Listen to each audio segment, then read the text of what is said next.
अस्सलाम वालेकुम my YouTube family. उम्मीद है आप सब ठीक ठाक होंगे और अपने घरों में अपनी फैमिली के साथ खुश और आबाद होंगे। आज मैं आपके लिए लाई हूँ बहुत ही ज़बरदस्त सी रेसिपी, तवा नान की रेसिपी।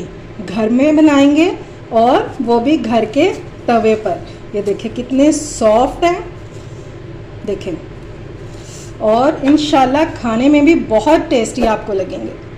जब एक बार आप ये घर पर नान बना लेंगे खुद अपने हाथों से, तो दोबारा आपका बाज़ार के नान खाने को दिल नहीं करेगा। अगर आप जानना चाहते हैं कि बिना ओवन के तवे पर नान किस तरह बनेगा, तो आपने वीडियो को बिल्कुल भी स्किप नहीं करना। और अगर रेसिपी अच्छी लगे तो इसे लाइक और शेयर करना बिल्कुल भी मत भूलिएगा।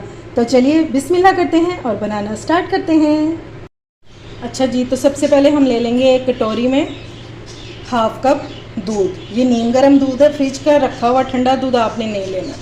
अब हमें चाहिए हाफ लेमन, ये हम इसमें स्क्वीज़ कर देंगे, बीज आपने निकाल देने हैं। और इसका हम तैयार करेंगे बटर मिल्क। इसको मिक्स करेंगे और इसको कर्डल होने के लिए साइड पर रख देंगे। इंशाल्लाह 5 मिनट में हमारा जो बटर मिल्क है ये बिल्कुल रेडी हो जाएगा। बस आपका ये जो दूध है ना, ये ठंडा नहीं होना चाहिए, वरना रिज़ल्ट फिर अच्छा नहीं आएगा। अच्छा जी, अब हम ले लेंगे मैदा, और मैदे को आपने छान के यूज़ करना है। हमें चाहिए कुल 2 कप मैदा। इसको हम अच्छे से छान लेंगे।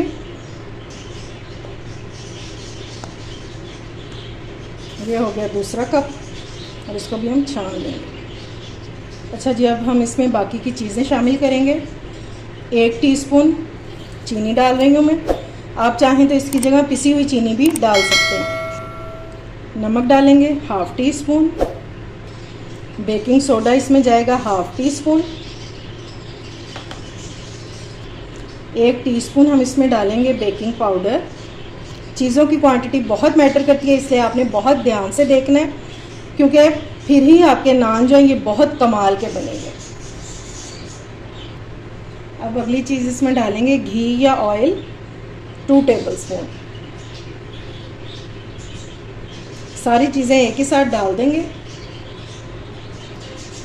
अब जो दूध हमने कर्डल होने के लिए रखा था, ये काफ़ी हद तक जो है, ये देखें, ये इस तरह से हो चुका है, फट चुका है। अब ये भी हम इसमें डाल देंगे, लेकिन ये हम इसी तरह से नहीं डालेंगे, हम इसको थोड़ा थोड़ा करके डालेंगे। तो पहले हम इन चीज़ों को मिक्स कर लेंगे। चम्मच को निकाल देंगे, क्योंकि जब तक हाथों से काम ना करें तो काम करने का मज़ा ही नहीं आता। ये हम निकाल देंगे। हाथों से हमने इसको अच्छे से मिक्स कर लेना पहले। अब थोड़ा थोड़ा करके हम इसमें डालते जाएंगे बटर मिल्क,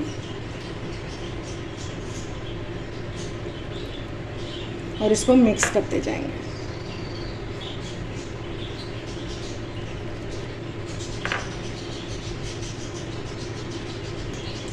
दूध मैंने सारा इसमें डाल दिया और डो को मैंने इकट्ठा कर लिया, ठीक है। अब हमने इसको इस तरह से अच्छे से गूंद लेना थोड़ी देर, ताकि हमारी डो जो है ये सॉफ्ट हो जाए।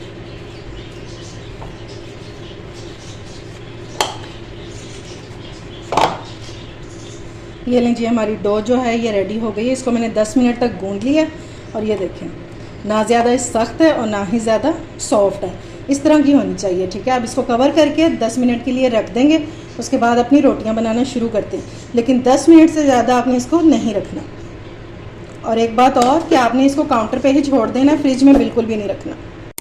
अच्छा जी, नान बनाने से पहले हम एक घी रेडी कर लेंगे।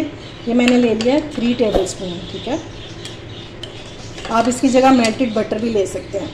और हम इसमें डाल देंगे थोड़ा सा हरा धनिया। ये डाल के इसको हमने अच्छे से मिक्स कर लेना। ये हम उसके ऊपर लगाएंगे नानों के ऊपर, तो नान हमारा देखने में बहुत ही खूबसूरत लगेगा। बस इसको मिक्स करना है और इसको साइड पे रख लेना है। ये आपने पहले ही बना के रख लेना। ये लें जी, आटे को रखे हुए 10 मिनट हो चुके हैं और ये अच्छे से सेट हो चुका है, ठीक है। अब काउंटर पे इसको निकालेंगे, पहले थोड़ा सा मैदा डस्ट करेंगे। अब हम इसके इक्वल साइज़ में जो है पेड़े ये कट कर लेंगे हम। मैं इसके 4 पेड़े बनाऊंगी। ये लीजिए, चारों पेड़े मैंने कर लिए हैं। अब ये इनमें से 3 उठा के हम रख देंगे। साइड पे, और एक जो है इसको हम बेल लेंगे। अगर आपकी डो जो है वो अच्छी गूंदी हुई है ना, तो आपको बार बार मैदा लगाने की ज़रूरत नहीं पड़ेगी। हल्के हाथों से हमने इसको बेल लेना, ज़्यादा बड़ा साइज़ इसका नहीं करेंगे।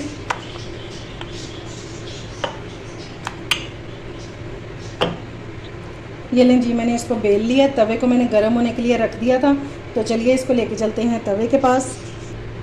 तवा हमारा गर्म हो चुका है। अब इसके ऊपर हम अपनी रोटी डाल देंगे। कोई मैंने इसको पानी वगैरह नहीं लगाया, इसी तरह डालेंगे। अगर आपके पास तवा ना हो तो फिर आप पैन वगैरह भी ले सकते हैं। इसको थोड़ा सा एक साइड से कुक होने देंगे। चलें जी, इसको चेक कर लेते हैं। ये देखिए माशाल्लाह से अच्छा सा कलर आ गया।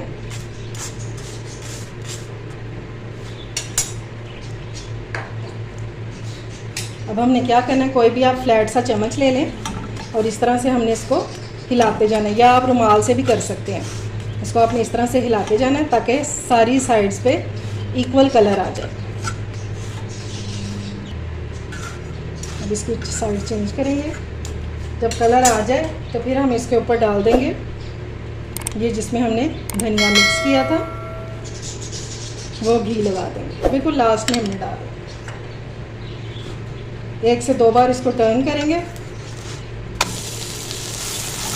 ताकि हमारा जो धनिया ये भी ना जले और अच्छा सा कलर भी आ जाए। और ये सॉफ्ट और मज़ेदार सा नान हमारा हो जाएगा रेडी। ये लो जी, दोनों साइडों से अच्छा सा कुक हो गया।